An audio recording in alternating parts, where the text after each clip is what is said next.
The crunch of gravel beneath their boots was the only sound in the night. The smugglers moved fast and quiet, the way men did when they had done this before. There were 5 of them, all dressed in black, their faces covered with bandanas, their weapons slung low but ready. They had been watching the house for days, waiting, learning the routines. The man who lived here was just another veteran, an old soldier playing cowboy, working a ranch in the middle of nowhere. They figured he'd be easy. They figured wrong. The leader, Luis Ortega, raised a hand, signaling his men to stop. They crouched behind the tree line at the edge of the property, staring out at the Cole family ranch. A simple 2-story house, a barn off to the right, fields stretching out into the darkness beyond. The porch light was still on. Ortega smirked. That meant someone was still awake. Good. He liked it when they were awake. He turned to his men, whispering in Spanish, "Quick and clean. We grab the girl, leave the message, and get out." The men nodded. They knew how this worked. You make the father suffer. You make him understand who owns this land. Then, when the time comes, you take everything from him. Ortega signaled forward, and the smugglers crept toward the house. They never made it past the fence. The first gunshot tore through the night, silenced but sharp, punching into the lead man's chest. His body jerked violently, his rifle clattering to the ground. The others froze, their instincts kicking in, scanning the darkness. But there was no one there. Then, another shot. The second man dropped instantly, blood spraying the dirt. Ortega's stomach turned to ice. This wasn't just some old veteran defending his home. This was a trap. And now, they were the ones being hunted. "Cúbrete!" Ortega hissed, diving behind a tree, his men scrambling for cover. "Who the hell is that?" Another shot split the night, and the third man crumpled before he could even get his rifle up. Ortega's pulse pounded in his ears. Whoever this was, they were fast, silent, precise. The kind of shooter you only saw in military units. Real ones. Then, a voice, low and cold, echoed from the darkness. "You shouldn't have come here." Ortega whipped around, gun raised, scanning the trees, the porch, the barn. But there was nothing. The fourth man, still crouched beside him, was shaking. "Jefe," the man whispered. "This isn't normal." Ortega swallowed hard. "It's just some rancher." A shadow moved behind them. Ortega barely had time to turn before a hand wrapped around his throat, pulling him backward into the dark. His last 2 men didn't even try to save him. They ran.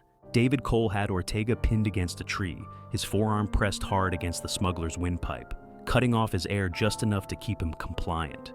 Ortega struggled, thrashing, but David didn't move. He was still, calm, his grip steady. "You thought you could come here and threaten my family?" David murmured, his voice devoid of emotion. Ortega wheezed, kicking uselessly against the dirt. David loosened his grip just enough to let the smuggler breathe. "Who sent you?" Ortega coughed, spitting blood, shaking his head. David sighed. He pulled his knife from his belt, pressed the tip against Ortega's kidney, just enough to let him feel the sharpness of the steel. "Let's try that again," David said, his voice barely above a whisper. Ortega's resolve shattered instantly. "Martinez!" he gasped. "Javier Martinez. He runs the border routes. We just follow orders." David pressed a little harder. "And what were those orders?" Ortega's body trembled. "To scare you, make you move.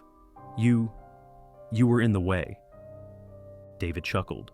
"Well, that didn't work out, did it?" A flash of pure panic crossed Ortega's eyes. "Listen, man, we didn't know who you were. We didn't—" "You do now?" David said. Then, in one brutal motion, he snapped Ortega's neck. The body slumped to the ground, lifeless. David wiped the blood from his knife, exhaling slowly. The old instincts, the ones he had buried deep, had come back without hesitation. He was a ghost, a man the government had sent into the darkest corners of the world to make problems disappear. And now, the problems had come to his doorstep. Big mistake. David stepped over the body, walking back toward the house where his wife and daughter waited inside, still shaken, still clutching each other after the attack. He opened the front door, locking eyes with his wife, Sarah, who already knew the look on his face. She had seen it before. "David," she whispered. He kissed her forehead, brushed his fingers over his daughter's hair, then turned back toward the door. "Pack a bag," he said, his voice calm, steady, final. "Take Emma and go to your sister's place in Colorado." Sarah's breath caught in her throat. "David, what are you—" "They came here for us," he said, slipping his rifle over his shoulder. "That means they know who I am." She stared at him, realization hitting like a hammer. "You're going after them." David nodded. Sarah swallowed hard. "What if they come back while you're gone?" David's eyes darkened. "They won't." He stepped out onto the porch, the desert stretching before him, endless and empty, but full of bodies just waiting to be buried. He had spent years in the field doing things no one could ever know about. Now, it was time to do them again. And this time, it was personal. David Cole drove down the empty desert highway, his hands steady on the wheel, his eyes fixed ahead. The night stretched out before him like a vast, open grave, the kind he had spent years digging for men who thought they were untouchable. The wind howled outside, kicking up dust, but inside the cab of his truck, there was only silence. His wife and daughter were safe now, tucked away in Colorado, far from the reach of the cartel. He had made sure of that. He had kissed Sarah goodbye, promised Emma he'd be back, and then he had turned away, knowing damn well that a man like him never truly comes back. This wasn't just about his family anymore. This was about ending it. He reached into the passenger seat, grabbed the burner phone Jenkins had sent him, and dialed. The line rang once before clicking over to a scrambled connection. "You're up late," Jenkins said. "Need intel?" David replied, his voice calm, measured. "Javier Martinez. Where's he holed up?" Jenkins sighed on the other end. David could hear the clicking of a keyboard, papers shifting, a muffled curse. "You're making a lot of noise, Cole," Jenkins muttered. "Bodies don't just disappear in the desert anymore. Not when they belong to cartel soldiers." "That's the point," David said. "Where's Martinez?" Jenkins hesitated, then exhaled. "All right, listen up. Martinez is holed up at a safe house south of Tucson, about 20 miles off the main highway. Not some rundown shack either. It's a full-blown fortress. We're talking armed guards, watchtowers, patrols. He knows you're coming." David smirked. "Good." "Jesus," Jenkins muttered. "What's your play?" "I'm going to walk in there and kill him," David said. A long pause. Then Jenkins chuckled. "You're out of your goddamn mind." David didn't answer. Jenkins sighed again, the sound of a map unfolding on the other end of the line. "All right, listen. Martinez has a guy, Santos Elvira. He's a rat, runs all the cartel's logistics, keeps track of every shipment, every route. If Martinez is the brain, Santos is the spine. You take him out, you cripple the entire operation." David's fingers tightened around the wheel. "Where?" "Club Veracruz, downtown Tucson," Jenkins said. "Cartel front. That's where he operates from." David didn't hesitate. "Send me the blueprints." "You got it," Jenkins said. Then, after a pause, "Be careful, Cole." David hung up. He wasn't planning on being careful. He was planning on being deadly. The neon lights of Club Veracruz flickered against the rain-slick streets, casting a sickly glow over the alleyway where David parked his truck. The bass from inside rattled the pavement, spilling into the night, mixing with the scent of cigarettes, sweat, and expensive tequila. Cartel-owned. A breeding ground for money laundering, drug distribution, and, most importantly, logistics. Santos Elvira was inside, sitting pretty at a VIP table, drinking cartel money like it was water, laughing with men who thought they were untouchable. David stepped out of his truck, his boots hitting the pavement with purpose. He adjusted the silencer on his pistol, checked the combat knife strapped to his belt, and pulled the hood of his jacket over his face. He walked straight toward the entrance, past the two armed guards, who barely gave him a glance before stepping in his path. "Hey, asshole!" one of them grunted, his hand resting on the pistol tucked under his coat. "This is private." David grabbed the guard's wrist, snapping it backward in a fluid motion, sending the gun clattering to the pavement. Before the second man could react, David drove his knee into his ribs, lifted him off the ground, and slammed him headfirst into the wall. Both men collapsed without a sound. David grabbed one of their pistols, checked the magazine, and stepped inside. The music hit him like a wave, the bass pounding through his chest, the crowd swaying in drunken oblivion. He moved through them like a shadow, eyes locked on the VIP section near the back, where Santos Elvira sat surrounded by cartel lieutenants, a woman on his lap, a bottle of tequila in his hand. David didn't slow. He reached the VIP section, grabbed the nearest bodyguard, and drove his knife into the man's gut, twisting as he yanked it free. Blood sprayed the floor. The second bodyguard turned, but David was already moving. He fired twice. 2 clean shots, one to the chest, one to the head. The crowd screamed, people diving for cover, but David wasn't paying attention to them. He was looking at Santos. The cartel rat had frozen, his face draining of color, the bottle slipping from his fingers, shattering against the floor. David leveled his pistol at him. "Sit down," he said. Santos collapsed into the booth, shaking, his hands raised. "Jesus Christ, man! Who the hell are you?" David stepped forward, pressing the barrel against the man's forehead. "You're going to tell me where Martinez is," he said, his voice quiet, deadly. Santos swallowed hard. I don't know." David cocked the gun. Santos flinched. Okay. His breath came in shaking gasps. "He's at the ranch in Santa Muerte, 40 miles east of the border. That's his stronghold. He doesn't leave without an army." David nodded slowly. "Good." Santos let out a trembling breath. So we're good, right?" David pulled the trigger. The gunshot shattered the air, sending blood splattering across the table. The room was still. David holstered the pistol, turned, and walked out. No one stopped him. They knew better. Outside, he climbed into his truck, fired up the engine, and headed south. Martinez was waiting at his fortress, surrounded by men, thinking he was safe, thinking this was just another business move. David was coming for him, and there was nothing in this world that was going to stop him. The desert wind howled through the open windows of David Cole's truck, hot and dry, carrying the scent of dust and asphalt. The city lights of Tucson were already fading in the rearview mirror, swallowed by the darkness stretching ahead. The only thing between him and Javier Martinez's stronghold now was 40 miles of empty desert and a cartel army waiting at the gates. The engine growled as he pushed the accelerator, his mind sharp, locked onto one singular objective. Martinez had to die. Santos Elvira's blood was still drying on his hands, the cartel rat's final gasping words repeating in his mind. "He's at the ranch in Santa Muerte. He doesn't leave without an army." Good. David didn't want him to leave. He wanted this to be the last place Martinez ever breathed. He glanced down at the duffel bag in the passenger seat, filled with guns, explosives, and every piece of hardware he could scavenge from the smugglers he had already buried.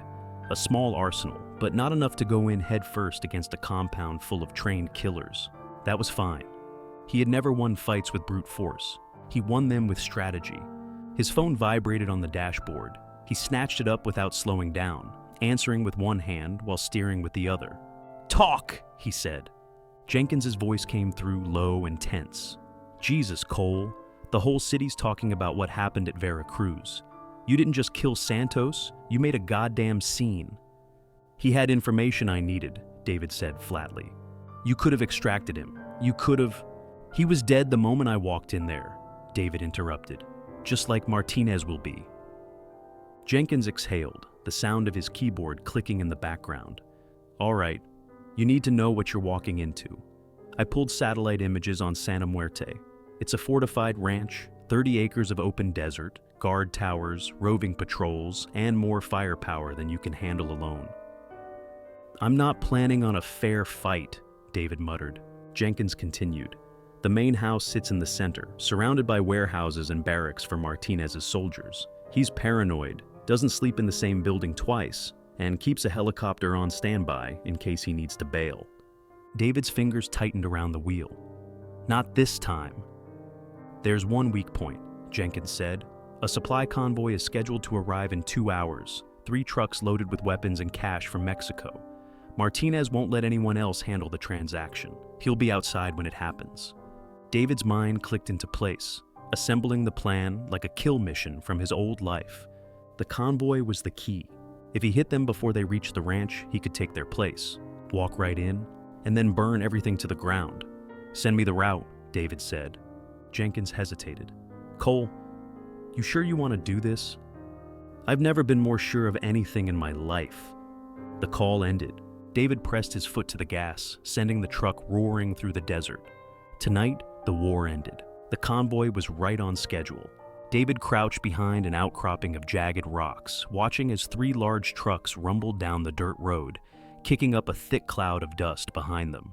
2 SUVs flanked them, armed escorts, their headlights cutting through the darkness. 6 vehicles, at least 15 men. He had minutes to make this work. He checked his gear, suppressed rifle, Glock, combat knife, and 4 explosive charges. Not much, but enough. The first truck rolled over the tripwire he had set 5 minutes earlier. The explosion erupted beneath it, flipping the vehicle into the air like a toy, the shockwave sending the convoy into chaos. The first SUV swerved, trying to avoid the wreckage, right into the second explosive charge. Another blast tore through the vehicle, flipping it onto its roof. Gunfire erupted instantly. Cartel enforcers poured out of the remaining vehicles, shouting, firing blindly into the night. They didn't know where the attack was coming from. David moved fast. He lined up his first shot, put a round through the skull of the man barking orders, and dropped him where he stood. Another gunman pivoted toward the sound, too slow. David's second shot punched through his chest, sending him sprawling. The remaining enforcers tried to regroup, falling back toward the last truck, but David was already moving, weaving through the darkness, closing the distance. One man rounded the wreckage, rifle raised. David grabbed the barrel, twisted, and drove his knife into the man's throat. Warm blood splattered his hands, but he didn't stop moving. He never did. The last 3 men tried to run. David didn't let them. By the time the dust settled, the entire convoy was silent. The only thing left standing was David Cole. He grabbed one of the cartel radios, switched to their frequency, and pressed the button. The line clicked open. Martinez's voice came through. "Report. What the hell is going on out there?" David smiled. "Your convoy just got rerouted," he said. "I'll be at your ranch in 20 minutes. A long silence. Then Martinez spoke, his voice laced with pure rage. "You son of a bitch!" The line went dead. David tossed the radio into the sand, wiped the blood from his hands, and climbed into one of the remaining trucks. He gunned the engine. He was coming. And this time, Martinez wasn't escaping. The ranch came into view, its watchtowers glowing under floodlights, its gates wide open, expecting the convoy. David drove in without slowing. The guards at the checkpoint barely glanced at him. They were expecting this. They weren't looking for a single man infiltrating their ranks. He rolled to a stop just outside the main house. The smugglers rushed out to greet the trucks, expecting the usual transaction. David opened the door, stepped out, and pressed the detonator. The trucks erupted into fireballs, the explosions tearing through the ranch like an earthquake. The first shockwave sent bodies flying. The second turned the night into hellfire. Gunfire erupted immediately, but David was already in the chaos, already moving. He ducked low, weaving between burning debris, his pistol raised, taking out cartel soldiers one by one. Martinez was in there somewhere. He wouldn't leave alive. David reloaded, exhaled, and stepped into the war he had started. The explosion still echoed across the desert as the fire raged through the ranch, turning everything Martinez had built into a burning ruin. Black smoke billowed into the night sky, casting shadows against the floodlights still standing. The screams of wounded cartel gunmen mixed with the crackling of flames, and the air stank of burning oil, blood, and death. David Cole moved like a phantom through the chaos, silent and unseen. The remaining enforcers were scrambling, shouting orders, trying to regroup, but they were already dead. They just didn't know it yet. He pressed his back against the crumbling wall of a warehouse, his pistol still warm in his grip, his breathing slow and controlled. From inside the building, he heard voices, Martinez's men barking into radios, trying to coordinate a defense. It wouldn't matter. David wasn't here to fight a war. He was here to end one. A guard stepped into the open, his rifle scanning the darkness. David didn't hesitate. One clean shot to the back of the head, and the man dropped like a stone. He moved past the body, slipping through the smoke, closing in on the main house where Martinez was holed up. Martinez wouldn't run, not yet. Men like him always thought they could fight their way out, that their power, their money, their guns would save them. David was going to teach him otherwise. A burst of gunfire erupted from the balcony above. Martinez's personal bodyguards laying down suppressing fire, trying to keep the invader pinned. Bullets chewed through the wooden crates around him, sending splinters flying. David dove behind an overturned SUV, reloading his pistol with quick, practiced hands. They didn't know where he was exactly. They were firing blind. That was their mistake. He raised his rifle, lined up the shot through the smoke, and dropped the first sniper with a single round to the throat. The second man tried to duck behind cover, but David already had him sighted in. One breath, one pull of the trigger. The second sniper collapsed over the railing, his rifle tumbling to the ground below. Now there was nothing between David and Martinez. He moved fast, sprinting across the open ground as more gunfire erupted around him. He reached the front door, shouldered it open, and slipped inside before they could adjust their aim. Inside, the house was eerily silent. The thick walls muffled the chaos outside, turning the screams and gunfire into distant echoes. The air smelled of expensive cigars and spilled whiskey, the remnants of a life built on blood and fear. David moved through the hallways like a ghost, his boots barely making a sound on the polished wood floor. He knew how this played out. Martinez would have his best men waiting inside, his final line of defense. David welcomed it. A shadow moved at the end of the hall, a bodyguard stepping into position. David didn't wait. He fired twice, the first shot tearing through the man's shoulder, the second ending him as he fell. Another one rushed from a side room, shotgun raised. David pivoted, letting instinct take over, slamming the barrel away with his left hand and driving his combat knife into the man's gut with his right. The body hit the ground with a wet thud. David kept moving. The deeper he went, the more bodies fell. By the time he reached Martinez's office, the house had gone silent. David kicked the door open. Martinez sat behind his mahogany desk, a gold-plated pistol in one hand, a glass of tequila in the other. He didn't look surprised to see him. If anything, he almost smiled. "You really don't stop," Martinez said, swirling the tequila in his glass. "I underestimated you." David didn't answer. He raised his pistol, keeping the barrel level. Martinez leaned back in his chair. "So, this is how it ends? You're just going to kill me, put a bullet in my head, and walk away?" David stepped closer. "You already know the answer to that." Martinez chuckled, shaking his head. "You think this changes anything? You think killing me will stop the cartel? Another man will take my place. That's how this works." David exhaled through his nose, his grip tightening on the gun. "I'm not here to stop the cartel," he said. "I'm here to kill you." Martinez's smile faltered. "You think I'm afraid to die?" he spat. David shook his head. "I think you're afraid of what happens next." Martinez sneered, lifting his pistol. "Then let's find out." David shot first. The bullet punched through Martinez's skull, snapping his head back against the chair. The gold-plated pistol slipped from his fingers, clattering against the desk. Silence. David stepped forward, staring down at the lifeless body, the blood already pooling across the desk. He reached out, grabbed the bottle of tequila, and took a slow sip. Bitter.